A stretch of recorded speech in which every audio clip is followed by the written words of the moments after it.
Good morning, everybody. Let me greet you first. Good morning. I just had to share this incredible, majestic fig tree that I've stumbled upon today. Let me show you. Have a look at this majestic queen showing us how it's done, putting those roots down. Imagine if you had roots that big, how grounded would you feel? Never anxious. And she just goes on and on and on. Look. Oh, she's divine. Let me see if I can pull back. Not exactly a cinematographer, but bear with me. She's worth it. My God, she's incredible. So, having lived in the forest for 10 years or more, or a few different forests actually, we really feel held when we live in a forest.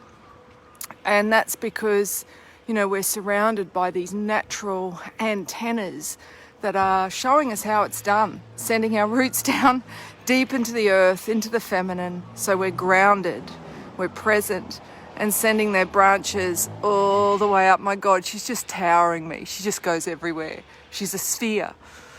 And last night I couldn't sleep, and so I sent my roots down and intertwined them with this divine mother tree after I did a libation, emptying my water bottle on her roots and giving her a kiss and a hug.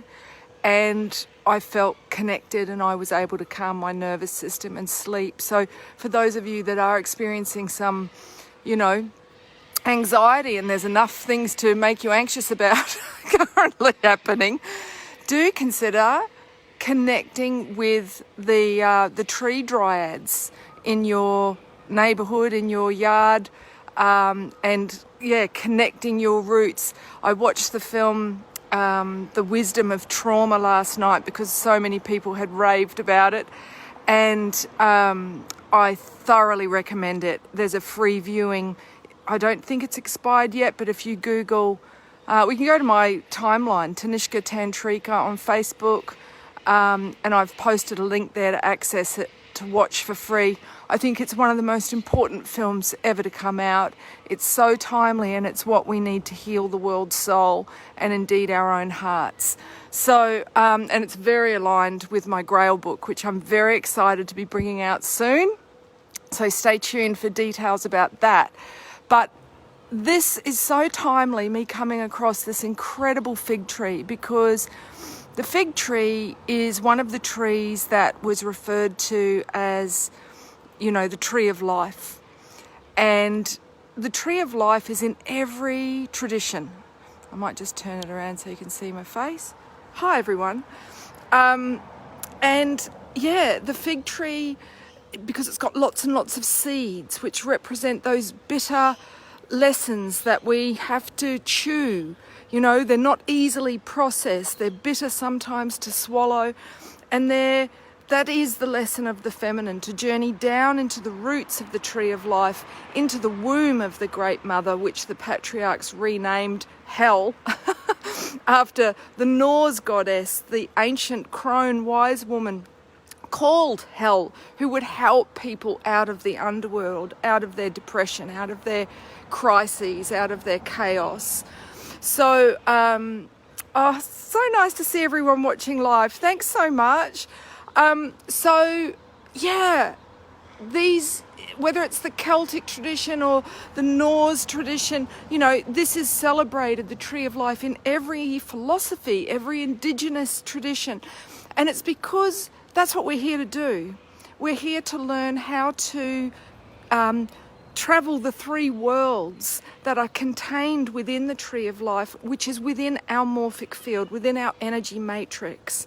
So the three worlds being the underworld, which is the subconscious, the everyday world where we experience the law of cause and effect, karma, and then the upper world, which is when we can ascend and see symbolically what the lesson is in our everyday world. So when we awaken the shaman within, we can be presently in all three worlds simultaneously. We can be aware of, there's a big truck going past.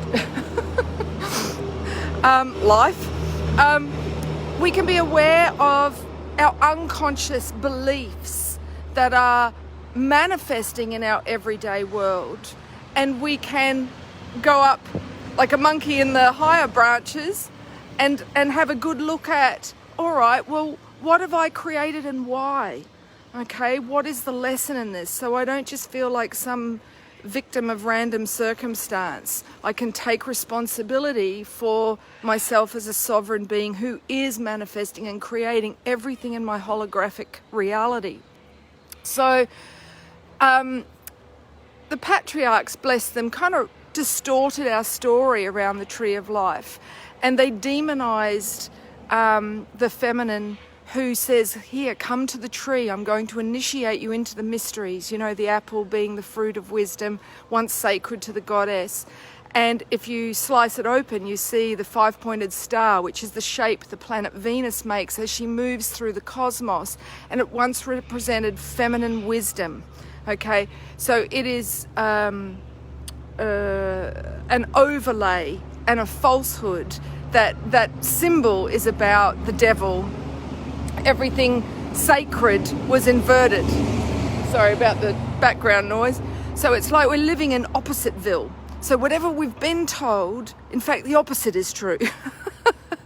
So, you know, for example, our fixation at the moment on biology, okay, on physical health, at the expense of emotional health, mental health, energetic health, and health of the world's soul, of us as a collective on every level, is because we've inverted the hierarchy of needs, so to speak. So it used to be in socially sustainable indigenous cultures that the first priority was the sacred.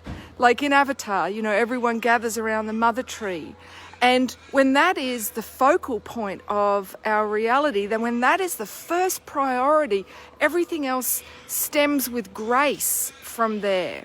Whereas when we're focused very much on meeting the needs of the lower self, the most dense, the most, you know, animalistic, the most reactive, the most fear-based, then it's a harder climb.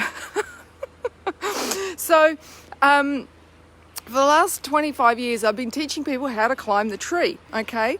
Call me Hanuman, the monkey god. No, don't really. So, and this is because I, like many women, am a vessel or embody Lilith, who was the serpentine goddess of Kundalini, who initiated people down, guiding souls down into the underworld to look at what is it that you're not seeing that is sitting in your Pandora's box, in your underworld, in your subconscious, that is manifesting things in your everyday world that is very challenging, scary, uncomfortable, so that you can understand the gift in that and transmute it into light, okay, into the light of understanding, the light of wisdom. And within this tree of life, let me just show you again for those that have just joined. Look at her, gorgeous. We have this within our energy system, and there are energy centers. So when we light them all up, we're like a Christmas tree. Whereas when we've only got one or two lights on, there's not all of us at home.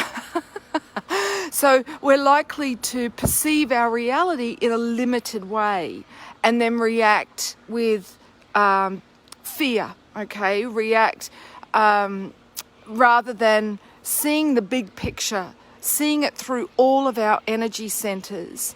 So when we learn to traverse the inner tree of life or ascend it, and this is our lesson, all of us within the world soul, is to learn to ascend the tree of life. That doesn't mean, you know, we get off the planet, you know, beam me up, Scotty.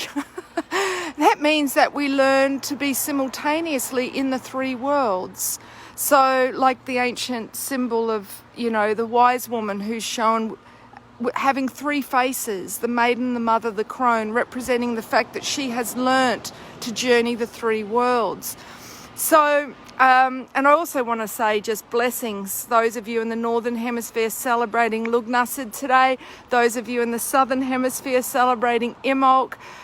This is the halfway point between the solstice and the equinox. It's a time of initiation and a time of accelerated awakening and consciousness. So utilize this window, for yourself, for the world's soul. Meditate, do yoga, just go and sit with your back against a tree and send your roots down and open your heart in gratitude. Create ceremony, but dedicate your energy to what is sacred, and that is life. Because so many people are afraid of death at the moment that it's ruining their quality of life. And that's because they need to have an ego death. They need to transcend this tree and get beyond just the lowest 3 dense energy centers. So, if you're interested in me being your guide, I've actually got an event coming up for women on Friday the 13th. And yes, that's deliberate. It was once a day people took the day off work and stayed home and made love in honor of Venus. And again, that was demonized and turned into a day where people were told fearful things. So we're gathering on Friday the 13th. And let me turn this around so you can see me again. So, that's for women of all ages. It's called Shine Like a Diamond. And those of you that are subscribers, you'll get some info about that today in your inbox. Those of you that follow me on Facebook and Instagram will be posting about that today. But I've also got coming up a course, one for women and one for men, to awaken the multi-dimensional self, the inner tree of life.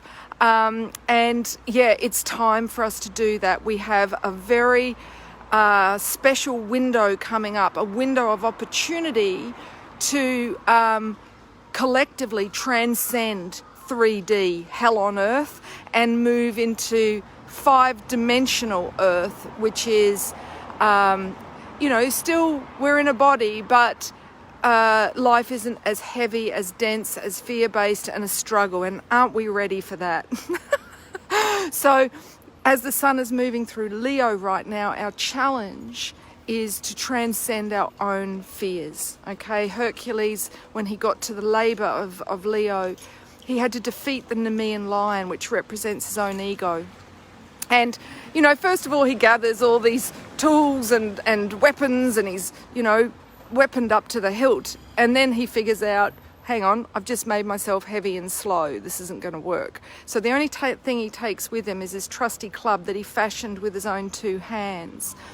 And ultimately, he ends up not even needing the club. He just uses his own 2 hands, which is symbolic that all we need to face our greatest fears is a strong heart and our own 2 hands. So that's the work we're doing right now, folks.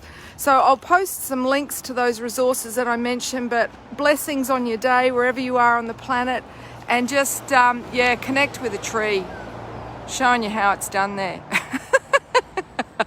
All right, ciao for now, everyone. Thanks for joining me, those of you that came live.